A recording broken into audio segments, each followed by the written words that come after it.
A Concord man who once professionally helped people with security became the victim of a scam himself. Yeah, not only did he lose his life savings, he also now owes more than $30,000 in taxes as a result of the scam. It seems unbelievable. Just terrible. I-Team reporter Melanie Woodrow has this special 7 on Your Side investigation. Kristen and Larry, the perpetrators in this example took advantage of this victim's sense of right and wrong. They convinced him that he had done something illegal, and they had lots of proof. They told him that they were federal law enforcement officers, and at one point even involved unsuspecting couriers who may have been rideshare drivers as part of the scam. It all fell apart when a CVS employee more than 400 miles away in Huntington Beach, California, had a feeling something wasn't right. Hi, is it Chester? Yes. Hi, Chester. It's Officer Matthews with Concord Police Department. Yes. On March 27th, Concord police showed up at Chester Freilich's home. And they say, you've been scammed. Freilich says it all began earlier that month with someone claiming to be from Xfinity. According to a police report he later filed, Freilich told investigators Xfinity told him someone used his personal information to upload videos to a pornographic website and that they were generating a report to the Federal Trade Commission. And about an hour later, I get a call from this man called Jason Brown from the FTC.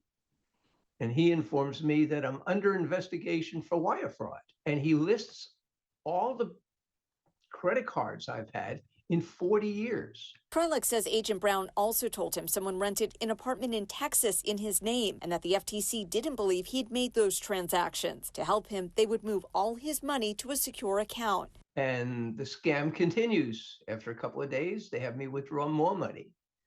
And this goes on about 5 times. Freilich received a letter he believed was from the Department of the Treasury confirming the plan to clear his name. He put large amounts of cash and gold in boxes picked up by couriers who supplied a password he'd been given. Concord PD believes the couriers may have been rideshare drivers. It doesn't appear in most of the cases that the couriers are involved. They're somewhat unknowing participants. He continued receiving letters confirming the transactions until one day he was told there was no courier in his area and that he'd have to mail $8,500 in cash in a box to Huntington Beach via UPS. So I do that. And that's when I find out somebody's knocking at my door, and it's the police department from Concord.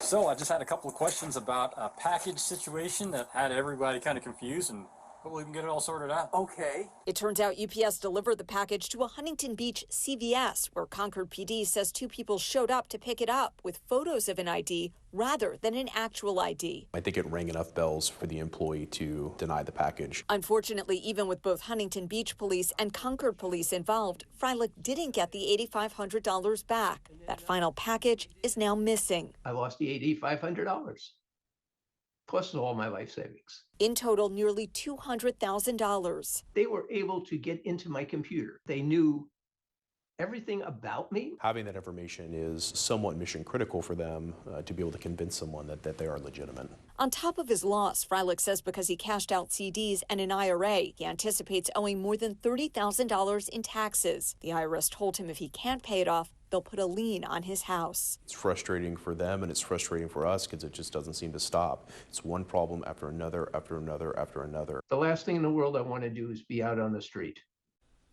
Freilich says he believes his biggest error was panicking. He says once he did, he was not thinking properly. Concord PD says that no legitimate law enforcement agency will ever discourage someone from verifying their identity. The scammers in this case had the victim sign a non-disclosure agreement so that he wouldn't talk to other people about what was going on, wouldn't contact his local police department. Of course, they say that they will never do that if you're in trouble with the law. And really, they're focusing on educating the public so that somebody else isn't victimized like this. A really elaborate scam.